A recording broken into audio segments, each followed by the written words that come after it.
여러분, 자동차 산업의 위기, 제가 여러 번 말씀을 드렸습니다. 그런데 자동차 산업에는요, 그렇게 여러 번 제가 말씀을 드리는 동안 달라진 게 없어요. 뭔가 발전되고 뭔가 활성화시키는 정책이 많이 나와줘야 되는데 그렇지가 못합니다. 그러다 보니까요, 이제 조만간 중국에도 자동차 산업이 밀리게 생겼습니다. 여러분, 이 지표 한번 보세요. 2021년 자동차 수출량 차이입니다. 중국과 한국의 차이는 겨우 3만 5천 대 차이가 납니다. 3만 5천 대. 일반적으로 말입니다. 중국하고 우리나라하고 자동차 수출의 차이는요, 적게는 90만 대, 많게는 120만 대까지 차이가 벌어져 있었습니다. 그런데 단 1년 만에 말입니다, 엄청나게 따라온 거예요. 3만 5천 대 차이로 말입니다. 이대로 가면요, 올해 중국이 우리를 넘어서겠다, 이런 이야기가 가능하게 됩니다. 여러분, 이 지표 한번 보세요. 2018년까지만 하더라도 중국하고 대한민국의 자동차 수출 차이는요, 적어도 말입니다, 141만 대가 차이가 났어요. 2019년에도요 거의 138만 대가 차이 났고요. 2020년이면 코로나 위기가 한창일 때입니다. 이때도 적어도 90만 대 가까이 차이가 났습니다. 그런데 2021년 작년입니다. 작년에 대한민국은 205만 대를 수출을 했고요. 중국은요 201만 5천 대를 수출했습니다. 그러면 차이 나는 게 지금 3만 5천 대밖에 안 되나요? 3만 5천 대? 4만 5천 대인가요? 4만 5천 대 차이 나나요? 야, 참 심각한 수준이죠. 심각한 수준. 그만큼 말입니다, 대한민국하고 중국의 어떤 자동차의 이제 경쟁력이 점점 대한민국이 떨어지고 있다는 이야기예요. 떨어지고 있다는 이야기입니다. 이게 그만큼 중국의 수출이 비약적으로 늘어난다는 거예요. 2020년에서 2021년까지 차이가 보면 여러분 어마어마하죠. 101만 대가 늘었어요. 101만 대가. 이렇게 늘은 비결이 어디 있을까요? 물론 이 통계가 잘못됐다, 중국의 뻥스러운 뻥치는 통계다, 뭐 이렇게 말하는 사람들도 있습니다만은, 일단 이거 발표한 데가 중국 자동차 공업협회거든요. 그러면 이게 차이가 점점 커진다는 사실, 좁혀진다는 사실은 분명해 보이는 거거든요. 문제는요, 중국 정부가 엄청나게 지원을 합니다. 엄청나게 지원을 합니다. 지금 중국 내수가 무너졌잖아요. 부동산이 망가지는 바람에 중국 내수가 무너지니까 수출로 발을 돌린 거예요.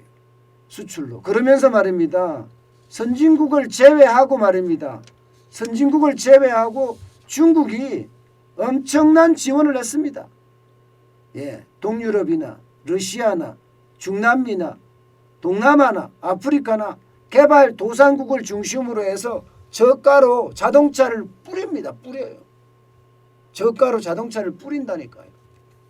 가격 경쟁력에서 가능하니까. 정부가 그만큼 면세를 해주고 밀어주니까 가능한 이야기예요. 밀어주니까.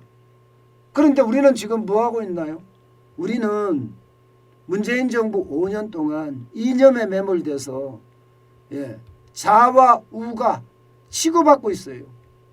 국민들 사이에도 말입니다, 갈라치기가 워낙 심해서 뭐 가진 자와 못 가진 자의 다툼이 굉장히 심해지고요. 뭐 세입자와 집주인, 상가 세입자와 상가 주인, 젊은 사람과 나이 먹은 사람, 노동자와 경영자, 뭐 이게 갈라치기가 안 된 데가 없어요. 미접종자와 접종자 뭐 여기까지 갈라치기가 됐으니까 대한민국은 그야말로 갈갈이 찢겨져 있습니다. 이게 문재인 정부의 어떤 정책의 어떤 뭐 후폭풍이라고 해야 되나요? 그런 상황이에요. 그런데 중국은 정부가 뒤에서 막 엄청나게 밀어주면서 해외 수출해야 된다. 안 그러면 중국이 죽는다. 그러면서 말입니다. 갖다 뿌린다니까요. 그러니 1년 만에 100만 대가 가까이 늘어날 정도로 늘어났는데 우리는 오히려 정체되고 있다 이렇게 이야기할 수가 있어요. 그만큼 충격적이에요. 더 충격적인 거는 여러분, 더 충격적인 거는 이겁니다. 무슨 말이냐? 신에너지 차의 수출량 보세요. 201만 5천 대 중에 31만 대가 전체 수출의 15.4%가 신에너지 차, 쉽게 말하면 전기 자동차라는 거예요. 전기 자동차, 수소차라는 거예요. 야, 이거는 여러분 충격입니다. 테슬라가 16만 대를 수출을 하고 중국 현지 브랜드가 15만 대를 수출을 했다고 하지만 이게 대한민국을 앞으로 더 망하게 만들 수 있는 게 이겁니다. 물론 우리도 여기에 가만히 있지는 않겠죠. 가만히 있지는 않고 우리도 고군분투하리라고 생각을 해요. 그렇지만 아무리 고군분투를 해도요. 값싼 제품으로 물량 공세하는 거 있잖아요. 중국의 인해 전술 같은 거 말입니다. 그렇게 밀어붙이면 대한민국 자동차 산업은요. 그 어느 때하고 다르게 망가질 겁니다. 그전까지만 하더라도 내연기관 자동차를 할 때는요. 이게 자동차 내연기관이 쉽지 않습니다. 어렵습니다. 그런데 이게 전기자동차로 바뀌면 배터리 하나만 있으면 되거든요. 배터리니까 이게 마치 자동차가 전자제품처럼 찍어내는 게 가능하단 말입니다. 자동차가 전자제품처럼 찍어내면 어떻게 되겠습니까? 그만큼 가격을 다운시킬 수 있고요. 중국은 인건비까지 싸단 말입니다. 그러면 물량으로 전 세계에다 뿌려서 물량으로 먼저 시장을 장악하려고 할 수 있다는 것. 저는 이것을 생각하면 결국 대한민국의 자동차 산업이 앞으로 큰 위기를 맞겠구나. 저는 그런 생각을 지울 수가 없습니다. 지금이라도 늦지 않았습니다. 저는 지금이라도 이념에 대한 대립들 이제 그만하고요. 이념 정책 그만하고요. 대한민국과 대한민국 국민들을 위한 정책. 그게 그 어느 때보다 필요해 보입니다. 이념 갖고 싸울 시간이 없어요. 전 세계는요. 이념 갖고 싸우는 나라가 없습니다. 저 후진국 이상한 나라들에서만 이념 갖고 싸우고 있지 대한민국 같은 선진국에서는 없어요. 그런데 우리는 지금 그 이념에 싸워서 국민의 마음이 갈갈이 찢겨져 있다는 것. 이것은 여러분 대한민국의 미래가 지금 무너지고 있다는 소리예요. 그만큼 심각하고 또 심각한 이야기라는 겁니다. 이대로는 안 된다. 개혁을 해보자. 이게 요즘 자동차 산업의 아마 현실이 아닐까 저는 또 한번 생각해 봅니다.